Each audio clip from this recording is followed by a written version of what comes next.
Hi friends, Brittany here from Ray Biotech. The team and I put together a white paper on 3 proteomic techniques that enhance resolution, and we've decided to bring it to you in multimedia format.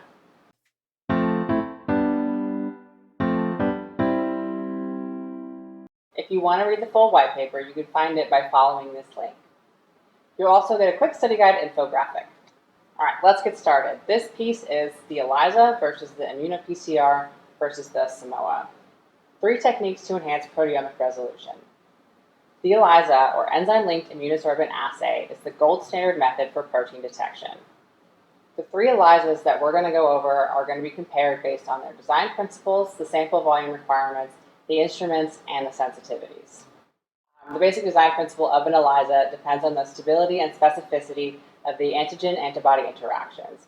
Briefly, a capture antibody that is immobilized onto a solid substrate such as a bead or microplate binds to a protein of interest in a variety of sample types. Such samples may include plasma, serum, cell and tissue lysates, conditioned media, cerebrospinal fluid, or urine. When the ELISA was first introduced in 1971, an enzyme-labeled antigen was captured by an antibody on cellulose particles. The antibody-antigen conjugate was then isolated through repeated centrifugation and washing. Since then, different ELISA formats have been developed, including the sandwich ELISA, where a target protein is sandwiched between the capture antibody and labeled detection antibody. This ELISA format is highly specific since 2 antibodies are required to bind for protein detection. Moreover, protein concentrations, like quantitative data, can be determined with a standard curve. The ELISA platforms discussed here, the standard ELISA, the immuno-PCR ELISA, and the single molecule array are all sandwich ELISAs that generate quantitative data.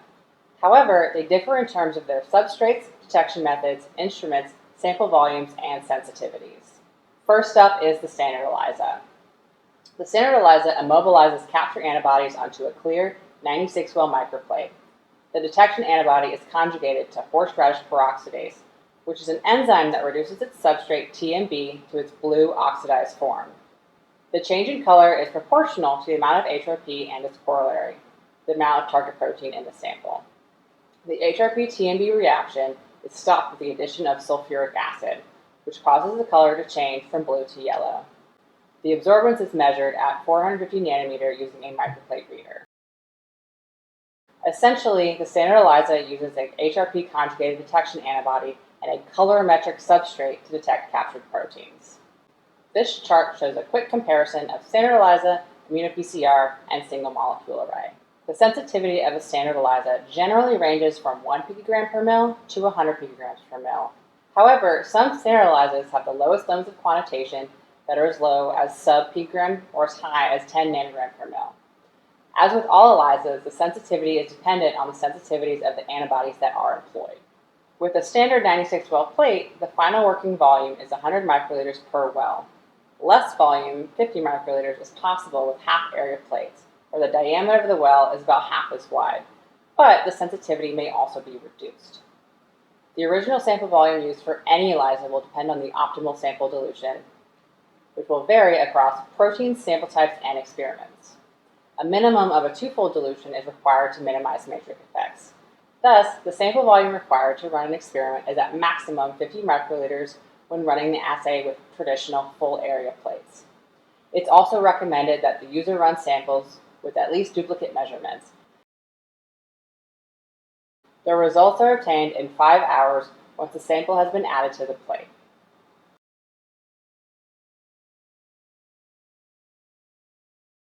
Now on to the IQELISA, or immuno-PCR, also known as immuno-quantitative ELISA. This format adheres capture antibodies onto a plastic 96-well PCR plate while the detection antibody is conjugated to a unique DNA barcode. Using PCR, the double-stranded DNA barcode is amplified and stained in the presence of barcode-specific primers and a fluorescent dye that binds to double-stranded DNA, respectively. The fluorescence is proportional to the amount of double-stranded DNA and, as such, the amount of target protein in the sample. The increase in fluorescence is measured using a real-time PCR instrument.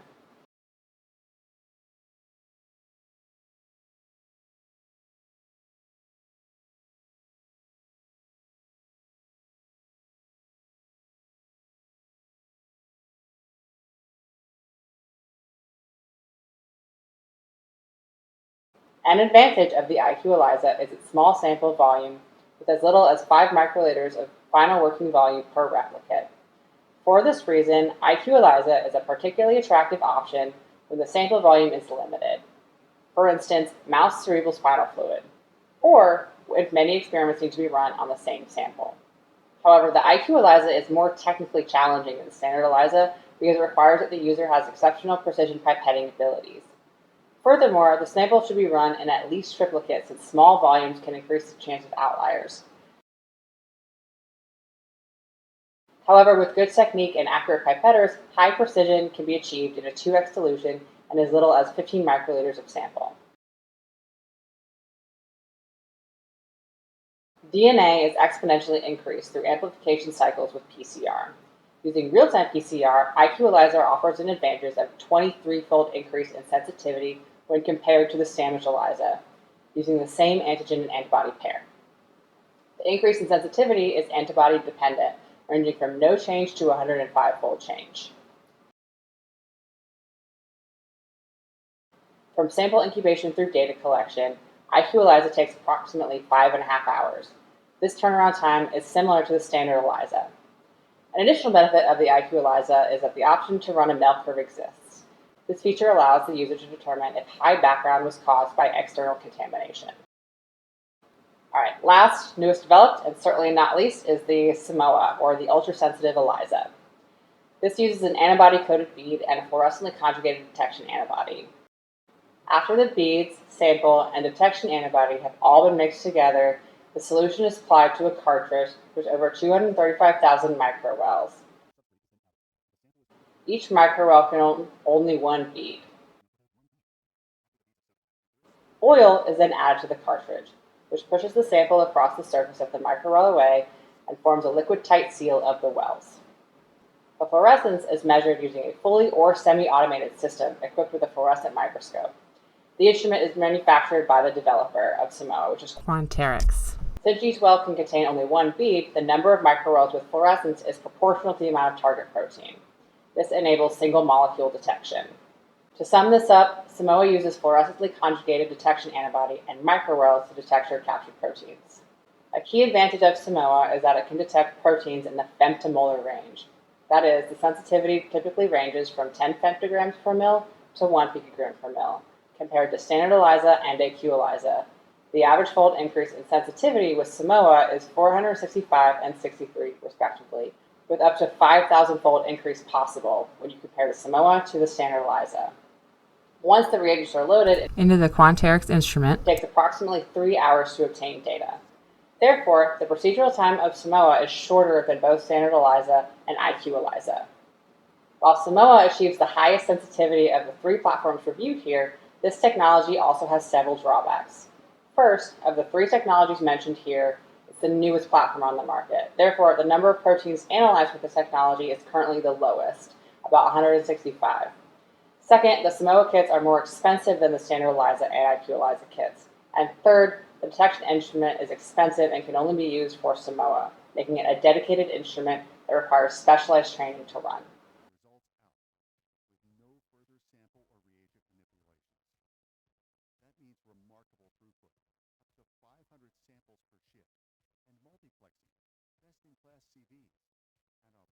To briefly go over multiplex ELISA, it is worth mentioning that both IQELISA and SIMOA can analyze as many as 3 and 6 targets in one time, respectively. In addition to needing less sample volume, multiplexing is also more cost-effective than singleplex assays for analyzing the same number of proteins.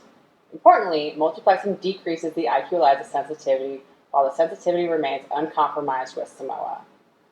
Other quantitative multiplex ELISA options are available, including the quantibody and reflex antibody arrays. Quantibody can analyze up to 40 proteins in quadruplicate within 6 hours using 100 microliters of diluted sample. Data are required using a compatible laser scanner. The reflex can measure as many as 25 proteins with 25 microliters of diluted sample per replicate within 4 hours of using flow cytometry. Both antibody arrays have sensitivities similar to the standard ELISA.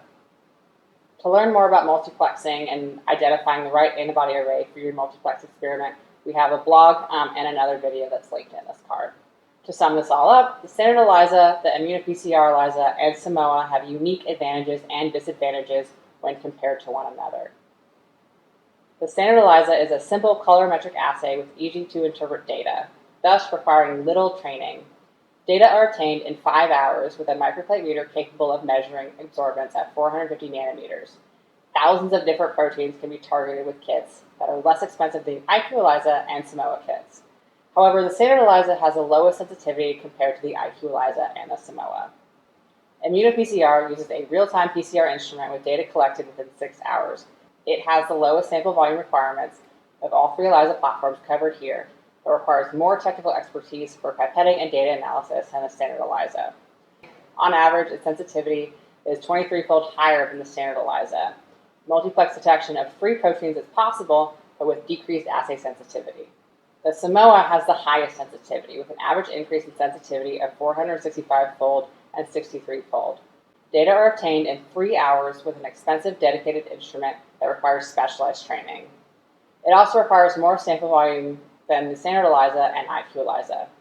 As many as 6 proteins can be analyzed at one time without compromising the sensitivity. This figure demonstrates that for many proteins, the general improvement of the sensitivity follows this trend. SIMOA is the most sensitive, IQELISA in the middle, and then the standard ELISA.